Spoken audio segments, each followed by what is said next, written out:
Hi, this is Wendy. Welcome to my channel. Today I'll be showing you how to do the waffle stitch.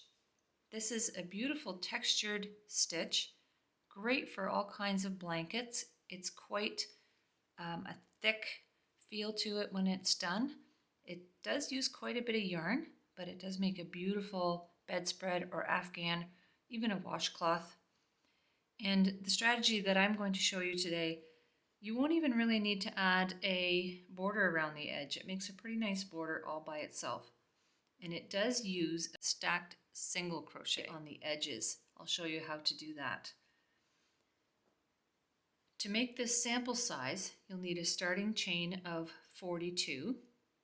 But if you would like to make, say, a baby blanket in a worsted weight number 4 yarn like this, I would suggest a starting chain of 132 for about a 30-inch wide blanket. And if you wanted to make an afghan size, probably a starting chain of 171 would be where you'd want to go for about a 40-inch wide blanket. The important thing to remember is it has to be a multiple of 3. Okay, so if you're making whatever size blanket you want, just make sure that you're starting with a chain of a multiple of 3. So in this case, I'm starting with 42. And most of the time, I would say do your starting chain on the loose side. But this one needs to start off with a fairly compact starting chain, I would say. Not tight, but when you pull it through, don't make it too loose. It should be a little bit on the tighter side than you would typically do for a starting chain. And the reason for that is it pulls in as you go along, right? Once you get to the second, third, fourth row, it starts to pull in. And if you do this first starting chain too loose, you're going to end up with a flared edge. So let's give this a try. So go ahead and get a hook. I've got a 4mm hook for this yarn here, which is kind of a light worsted, I would say. Do a chain of 42. And then we're going to do our next row in the back bumps. So when you flip your chain over, you'll see these little bumps down the back of your chain. And it makes a nicer finished edge at the bottom. Do you see that? If you work in the back bump.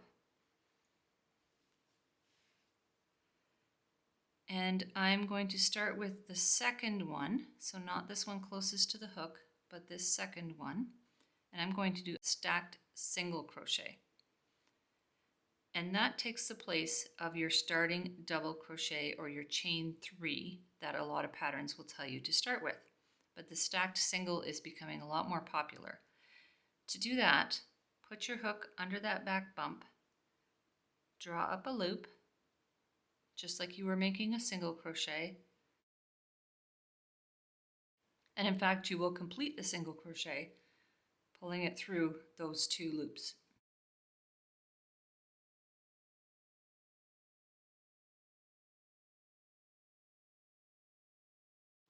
Now, you'll see there's 2 legs to this stitch.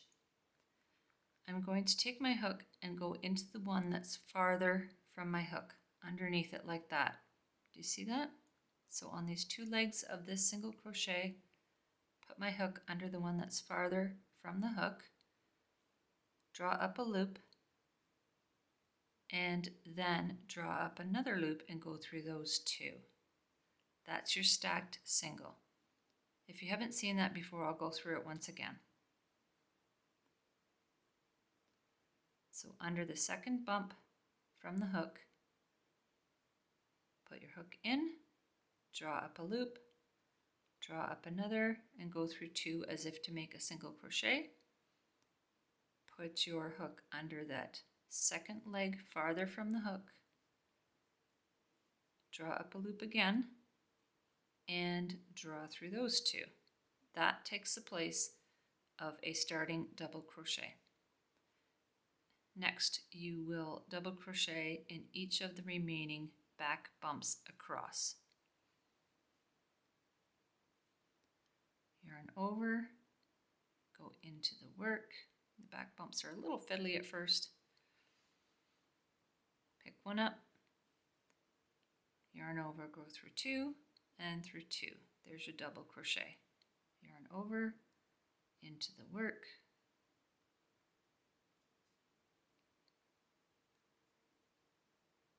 Make sure you catch all the pieces of your stitch. This is a little bit splitty, this yarn. Go through 2 and through 2 and carry on all the way to the end. When you get to the end of this, you should have 41 double crochets. So you're starting stacked single and another 40. I'll join you when I get to the end of the row. All right, so there's my starting row, just plain double crochets. And I started with 42 chains and now I have 41 double crochets. So whatever number of chains you start with, if you start with the 132 for the baby blanket or the 171 for the larger blanket, you'll have one less double crochet than what you started with. It's probably a good idea to count so that you don't have the problem of doing the whole next row and finding out you had the wrong number.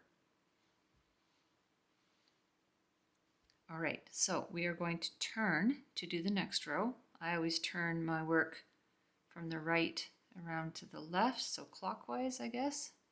I'm not chaining anything to turn. I'm just leaving it as of the last stitch from the previous row. And now I'm going to do the stacked single in this very first stitch. So in the first V next to the one that's on the hook, go into the work, draw up a loop, go through 2 like a single crochet, put your hook under that left hand leg again, draw up another one, and go through those 2. So there's a stacked single to start this row. Now you'll double crochet in the second stitch as well, going under both sides of the V. And now we're going to start the front post stitches that make up the beautiful waffle texture. So front post double crochet around the next stitch. So that will be this one right here, this third one. Yarn over, and instead of going into this top part of the stitch like we usually would, we're going to go right around the post of that stitch. Okay, so right in between the double crochet here and up on the other side, wrapping it underneath that double crochet, grab a loop, pull it back. Now I've got 3 on my hook, yarn over, go through 2 and through 2, just like a regular double crochet. Now double crochet in the next 2 and then do another front post double crochet. Yarn over, underneath the post of the stitch, grab a loop, pull it back, 2 and 2. Now you'll notice that when you're working in the top part of the stitch, the space you're looking for is just to the left of these little crossways bumps here, right? So for this stitch, I want to go into this space just to the left of this little crossways bump so that the hook goes in just slightly past the post of the stitch. And that's important to remember because we're actually skipping over this one that's behind the post, the front post double crochet that we just did.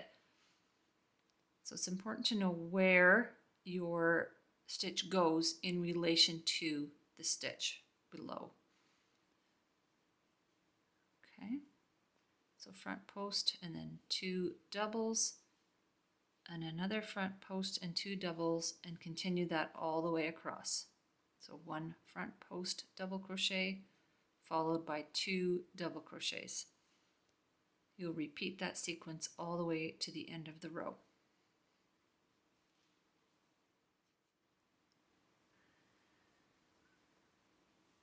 All right, so that's the end of row 2, and that's the right side of the work. Now we're going to turn and do row 3. Row 3 also starts with a stacked single crochet in the very first stitch.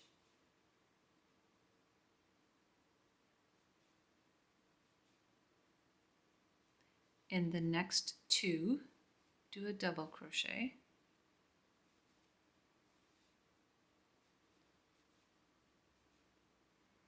In the next 2, do a front post double crochet. And you can kind of see how this is going to go because these 2 stick more to the front. This next one is to the back, 2 to the front, 1 to the back. So we're going to follow that pattern by doing 2 front post double crochets over the next 2 stitches. And then 1 regular double crochet. 2 front post, under the stitch, pick one up, finish your double crochet. And 1 regular double crochet, and continue that pattern to the end. 2 front post double crochets and 1 double crochet. You'll continue that until the last 2 stitches, and those last 2 stitches you will do just regular double crochets. Row 3 is complete.